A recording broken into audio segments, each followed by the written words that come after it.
Could you imagine being such a successful businessman? You work your whole life, build a company, sell it for billions of dollars, and then decide, you know what, I'm gonna buy a baseball team. Because that's what rich people do. They buy sports teams. So now you buy an MLB team, and all of a sudden you have to pay a guy hundreds of millions of dollars just to watch him not hustle out a ground ball to first base or sit on the IL for half the season. Now the fans are pissed. I'm pissed. And every time you check the box score, this dude's hitting 230 and making more money than an entire small country. So in this video, we're going to be looking at the players with big names, massive contracts, and who have their teams asking one question. Paid to do what? Starting off the list, who better than Anthony Rendon? If you watched Anthony Rendon on the Nationals, you know exactly why the Angels gave him all that money. But if you only watched Anthony Rendon on the Angels, first of all, you probably didn't even know who he was. And second, you'd be sitting there like, who in the world thought it was a good idea to give this guy $245 million? In Washington, Rendon was elite. He was quiet, he didn't really play the media game, but nobody cared because he was on the field producing. From 2017 to 2019, out of 486 possible games, he played in 429. So he only missed 57 games in a total of 3 years. In that stretch, he hit .310 with a .951 OPS, 83 home runs, a 146 WRC+, and an 18.2 WAR. Yeah, those numbers are huge. He definitely deserved millions. So the Angels saw that and said, yeah, let's put him next to Mike Trout and Shohei. And then they gave him 7 years, $245 million. And then from 2020 to 2025, he played in only 257 out of 870 possible games, meaning he missed 613 games as an Angel. And when he was on the field, he hit .231 with a 666 OPS, 13 home runs, and a 90 WRC+, with a 1.2 WAR total. The Angels paid for an elite third baseman, and instead they got a part-time ghost. And in 2025, Rendon played as much as me and you. He didn't play at all. 0 games. That is not a slump, that is a disappearing act. And next up we got Kris Bryant. This one's crazy, just like Rendon. Kris Bryant wasn't some fake star. If you watched him with the Cubs, you know exactly why teams viewed him as a franchise player. This dude came up, won Rookie of the Year, won MVP, won a World Series, and for a minute looked like one of the safest bats in baseball. From 2015 to 2017, the stats backed it up. He hit .288 average with a .915 OPS, 94 home runs, a 144 WRC+, and a 20.6 WAR. That's huge. So the millions make sense. But here's where it gets weird. Colorado gave him prime Cubs money, which they never got. Now, to be fair, he was good in 2021, the year before the deal. He hit .265 average with an 835 OPS, 25 home runs, a 124 WRC+, and a 3.5 WAR, so definitely not prime Cubs, but he wasn't a bum. When he got to Colorado, though, from 2022 to 2025, Bryant played in 170 out of 648 games. That means he missed 478 games in 4 seasons. Remember, you're an owner. You're paying this dude hundreds of millions of dollars a year for him to sit on the bench. And then when he does play, in 2023, he hit .233 with a 680 OPS, a 74 WRC+. In 2024, he hit .218 with a 623 OPS, a 69 WRC+.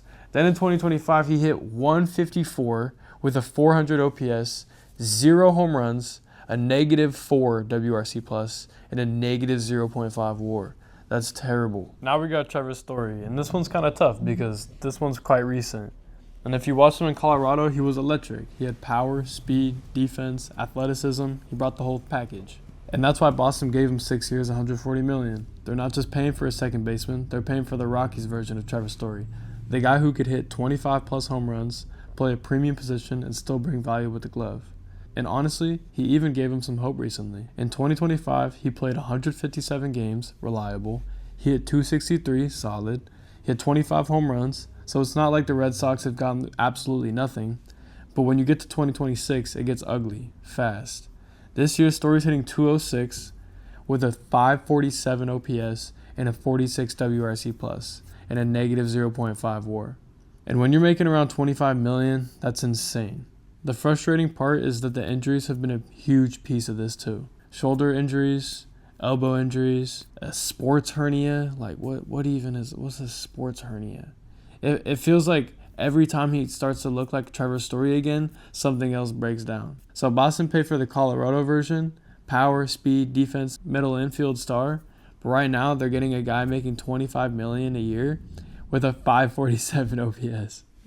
And I don't care how much you like him, that is not what he got paid to do. Heading over to Detroit, we got Javier Báez, and this one's a tough one because we all love watching Javi. I mean, sometimes he looks like he's literally swinging blind up there. The no-look tags, the defense, the swag, the chaos. He really is must-watch TV. But that's also kind of the problem. Detroit played for the Cubs version of Javier Báez when the at-bats were wild and the power and the defense made up for it. Before he got paid in 2021, Báez hit .265 with an .813 OPS, 31 home runs, and a .117 WRC+, and a 4.1 WAR. So that's why Detroit wanted him. He's explosive. But the warning signs were always there. Javi was never this clean, patient hitter. He was aggressive, he chased. But when the power was there, you could live with it. When the power disappeared, the whole thing got scary. With Detroit, it's been rough. In 2022, he had an 89 WRC+. In 2023, it dropped to 61. In 2022, it dropped all the way down to 43. A 43 WRC+ is not just bad for a $140 million player, that's bad for anybody. And even now, in 2026, he's hitting around 677 OPS and an 85 WRC+ and a 0.0 WAR. So yeah, he still has his moments where he makes one crazy tag and reminds you why everybody loved him. Tigers didn't give him 6 years, $140 million to be a cool highlight every 2 weeks. Oh yeah, and imagine just sitting back as the owner of the Tigers and watching this. Like, no way. There's just no, that guy gets paid millions? Yeah, no. And last but not least, we got Nick Castellanos. Everybody loves him, unless you're a Phillies fan. Because this dude signed a 5-year, $100 million contract with Philly. And by the final year, the Phillies were basically like, yeah, we'll just pay you to not play here anymore. And look, Castellanos was not some random dude. Before Philly, he had moments where he looked like one of the best pure hitters in baseball. Seriously. In 2021 with Cincinnati, he hit .309 with a .939 OPS, 34 home runs, a .139 WRC+, and a 4.2 WAR. This guy was a bat and a half. But the problem was they paid for that version. They did not get that version.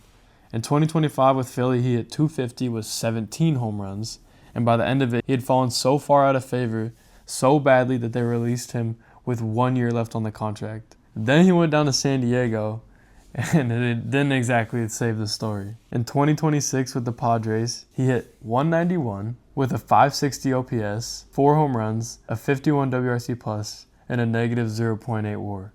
So what did the Padres do? They released him.